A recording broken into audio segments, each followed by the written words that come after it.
ओम नमः शिवाय। दोस्तों, मैं हूँ अनीता और आप सभी का एक बार फिर से स्वागत करती हूँ। आप सभी पर भगवान भोलेनाथ की असीम कृपा है, वो बनी रहे। आज हम आपको सुनाने वाले हैं सावन के तीसरे सोमवार की पूरी व्रत कथा। और सावन महीने का तीसरा सोमवार महादेव की कृपा प्राप्त करने के लिए बेहद ही खास दिन होता है। इस सावन के महीने में तीसरे सोमवार पर गंगा जल, कच्चा दूध और पानी में काला तिल है वो मिलाकर के भगवान शिव का अभिषेक है वो करने से और जरूरतमंदों को दूध, चीनी, चावल आदि का दान करने से महादेव हैं वो प्रसन्न होते हैं और आपकी हर इच्छा है वो पूरी करते हैं। आपके सभी बिगड़े काम है वो बनने लगते हैं। आप सभी से निवेदन है कि सावन के इस तीसरे सोमवार की कथा को सावन सोमवार के दिन पूरा है वो अवश्य ही सुनना चाहिए, क्योंकि अधूरी कथा सुनने से दोष लगता है। और कथा शुरू होने से पहले हमारे चैनल को आप सब्सक्राइब कर लें और कमेंट बॉक्स में हर हर महादेव लिखना बिल्कुल भी मत भूलिएगा। तो अब शुरुआत करते हैं सावन के तीसरे सोमवार की व्रत कथा। ओम नमः शिवाय। एक नगर में एक साहूकार रहता था जो भगवान शिव का बहुत ही बड़ा भक्त था। उसके पास अन्न, धन और किसी भी चीज की कोई कमी नहीं थी, लेकिन उस साहूकार के कोई भी संतान नहीं थी और वह इसी कामना से रोज भगवान शिव के मंदिर में जाकर के और उनसे कहता था, उनके आगे दीपक प्रज्वलित करता। और उस साहूकार की इस भक्ति भाव को देख करके एक दिन माता पार्वती ने कैलाश पर शिवजी से कहा कि हे प्रभु, यह साहूकार आपका बहुत ही बड़ा भक्त है, इसे किस प्रकार का कष्ट है, आपको उसे अवश्य ही दूर करना चाहिए। तब भगवान शिव बोले, हे पार्वती, इस साहूकार के पास पुत्र नहीं है, यह इसी बात से दुखी रहता है। इस बात पर माँ पार्वती कहती है कि हे भगवान, कृपा करके इस साहूकार को पुत्र का वरदान दे।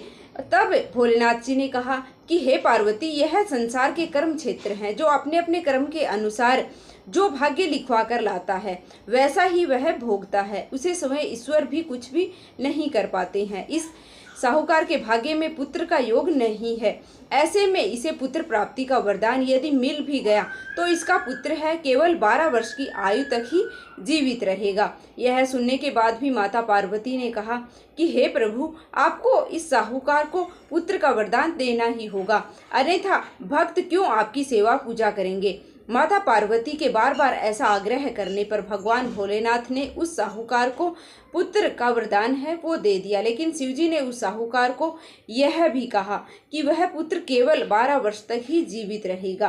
साहूकार यह सारी बातें सुन रहा था, इसलिए उसे ना तो खुशी हुई और ना ही उसे दुख हुआ। वह पहले की तरह ही भगवान की पूजा अर्चना है वो करता रहा। उधर साहूकार की पत्नी गर्भवती हुई और 9वें महीने में उसे एक बहुत ही सुंदर बालक की प्राप्ति हुई। परिवार में खूब हर्षोल्लास है वो मनाया गया, लेकिन साहूकार पहले की तरह ही रहता था। उसने बालक के सिर्फ 12 वर्ष की आयु होने का जिक्र कभी भी किसी से नहीं किया था। जब साहूकार के बालक की 11 वर्ष की आयु है वो पूर्ण हो गई तो एक दिन साहूकार की सेठानी ने बालक के विवाह की बात की तो साहूकार ने कहा कि वह अभी बालक है, पढ़ने के लिए उसे काशी भेज देंगे। इसके बाद साहूकार ने बालक के मामा को बुलाया और कहा कि इसे काशी पढ़ने के लिए ले जाइए। रास्ते में जिस भी स्थान पर रुके वहां पर महायज्ञ करते हुए जाइएगा और ब्राह्मणों को भोजन कराते हुए आगे बढ़ना। दोनों मामा भांजा भी इसी तरह से चलते गए और रास्ते में जहां पर भी रुके वहां पर यज्ञ करते गए। रास्ते में एक राजकुमारी का विवाह उन्हें दिखाई दिया, जिसमें उस राजकुमारी का विवाह होना था वह व्यक्ति एक आंख से काना था। तो उस राजकुमारी के पिता ने जब अति सुंदर साहूकार के बेटे को आता हुआ देखा तो उसके मन में विचार किया कि क्यों न इसी लड़के को घोड़ी पर बिठा करके और शादी के सारे कार्य हैं वो संपन्न करवा लिए जाएं। तो राजकुमारी के पिता ने साहूकार के बेटे के मामा से बात की और उनसे कहा कि शादी की रस्में निभाने के बदले में वह उन्हें धन देंगे।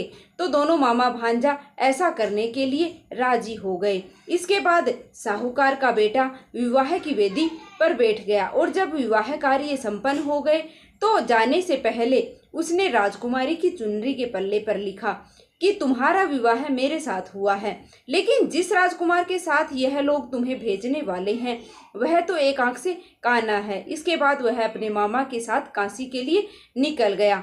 उधर जब राजकुमारी ने अपनी चुनरी पर यह लिखा हुआ पाया तो उसने राजकुमार के साथ जाने से मना कर दिया। तो राजा ने अपनी पुत्री को बारात के साथ विदा नहीं किया और बारात खाली हाथ ही वापस लौट गई।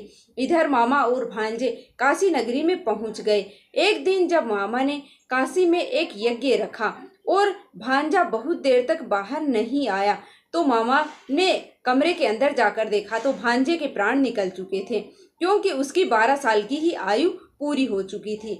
मामा यह देख करके बहुत परेशान हुआ, लेकिन फिर भी उन्होंने सोचा कि अभी रोना शुरू किया तो यज्ञ के लिए आए सभी ब्राह्मण हमें सगनी मान करके हमें श्राप दे करके चले जाएंगे और यज्ञ पूरा नहीं हो पाएगा, यज्ञ का कार्य है वो अधूरा रह जाएगा। तो मामा ने अपनी भावनाओं पर नियंत्रण रख करके और यज्ञ करवाया, और जब यज्ञ संपन्न हुआ तो मामा ने अपने भांजे के दुख में जोर जोर से रोना शुरू कर दिया।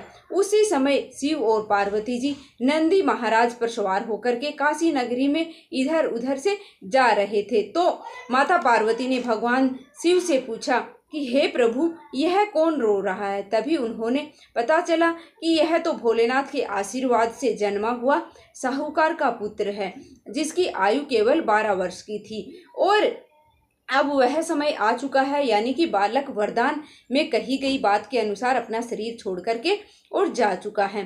तब माता पार्वती ने भगवान शिव से कहा कि हे स्वामी, इस बालक को आप जीवित कर दें, अन्यथा रोते रोते इसके माता पिता के प्राण हैं वो निकल जाएंगे। तब भगवान भोलेनाथ ने कहा कि हे पार्वती, इसकी आयु इतनी ही थी, सो वह भोग चुका है। लेकिन माँ गौरी के बार बार आग्रह करने पर भोलेनाथ भगवान ने उस बालक को जीवित कर दिया।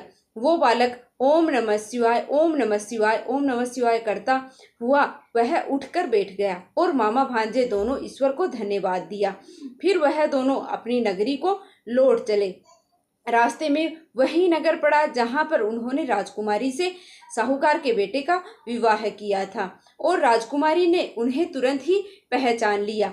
तब राजा ने राजकुमारी को साहूकार के बेटे के साथ में ही बहुत सारा धन धान्य देकर के विदा कर दिया। उधर साहूकार और उसकी पत्नी अपने घर की छत पर निराश बैठे हुए थे। उन्होंने यह प्रण कर रखा था कि यदि उनका पुत्र सकुशल वापस घर नहीं लौटेगा तो वह अपने प्राणों को त्याग देंगे। तभी लड़के के मामा ने आकर साहूकार के बेटे और बहू के आने का समाचार साहूकार और उसकी निराश पत्नी को सुनाया, लेकिन वो दोनों तो यह मानने के लिए तैयार ही नहीं थे कि वरदान झूठा साबित हो चुका है और आखिरकार उसके पुत्र की आयु बढ़ चुकी है। तो मामा ने शपथ पूर्वक कहा कि मेरी बात पर विश्वास करो, उसका पुत्र सकुशल स्वस्थ होकर के और वापस अपनी पत्नी के साथ लौट रहा है। तब तो दोनों विश्वास उनको हो गया और दोनों अपने बेटे और बहू का बहुत ही धूमधाम से स्वागत किया। पूरे गांव में हर्षोल्लास है वो मनाया गया। उनके लौटने पर एक उत्सव है वो मनाया गया। उसी रात साहूकार को सपने में भगवान शिव ने साक्षात दर्शन दिए और उस साहूकार से कहा कि तुम्हारे पूजन से मैं अति प्रसन्न हुआ हूँ। इसी प्रकार से जो भी व्यक्ति तुम्हारी इस कथा को सावन के महीने में सुनेगा या पढ़ेगा, उसके समस्त दुख हैं वो दूर हो जाएंगे और उसकी सभी मनोवांछित जो भी इच्छा है वो पूर्ण हो जाएगी। तो प्रेम से बोलिए हर हर महादेव। अब सोमवार व्रत की महिमा आप सुनने वाले हैं। बिना सोमवार व्रत की महिमा सुने यह कथा है वो पूरी नहीं मानी जाती है। सनातन धर्म के शास्त्रों के निहित है कि चिरकाल के जगत जननी आदि शक्ति माँ पार्वती ने भगवान शिव को पति के रूप में प्राप्त करने के लिए कठोर तपस्या की थी। सावन के ही महीना था वह, जिसमें सोमवार का व्रत उपवास कर विधिवत शिवजी का पूजा माता पार्वती ने की थी। उसकी कठिन भक्ति से प्रसन्न होकर के भगवान शिव ने उन्हें मनोवांछित वरदान दिया था। कालांतर में सावन सोमवार व्रत करके पुण्य प्रताप से माँ पार्वती और भगवान शिव का विवाह हुआ था। अतः सावन सोमवार का विशेष ही महत्व है। सावन के महीने में भगवान शिव और माता पार्वती की पूजा उपासना करने से साधक की सभी मनोकामनाएं हैं यथाशीघ्र ही पूर्ण हो जाती हैं। साथ ही घर में सुख समृद्धि आती है। ज्योतिष शास्त्र की माने तो सावन के महीने में विधि पूर्वक भगवान शिव की पूजा करने से अविवाहित युवक और युवतियों को शीघ्र ही विवाह हो जाते हैं। इसके अलावा सावन सोमवार का व्रत रखने से मनुष्य के सभी दुख और चिंताएं हैं वो दूर हो जाती हैं एवं शरीर में चल रहे रोगों से भी उन्हें मुक्ति मिल जाती है। इस दिव्य व्रत को करने से कुंडली में चंद्र ग्रह की स्थिति है वो मजबूत हो जाती है और चंद्र दोषों से मुक्ति मिलती है। कुंवारी लड़कियां यदि इस व्रत को करती हैं तो उनको मनोवांछित जीवन साथी प्राप्त होता है, भगवान शिव की कृपा से सहज रूप से हो जाती है। वहीं यदि सुहागिन महिलाएं यह व्रत करती हैं तो उनको अखंड सौभाग्य की प्राप्ति होती है और उनका पति स्वस्थ और दीर्घायु होता है और उनके घर में सदैव ही सुख समृद्धि और भगवान माता और पार्वती की कृपा उन पर बनी रहती है। अगर आपको यह कथा पसंद आई है तो इस सावन के पवित्र महीने में अपने परिवारजनों के साथ भी यह कथा है वो अवश्य ही शेयर कर दीजिएगा। तो मिलते हैं फिर से एक और वीडियो के साथ। आपने अगर हमारे चैनल को अभी तक सब्सक्राइब नहीं किया तो प्लीज़ सब्सक्राइब कर दें और वीडियो को लाइक करके कमेंट बॉक्स में हर हर महादेव अवश्य लिख दें। धन्यवाद।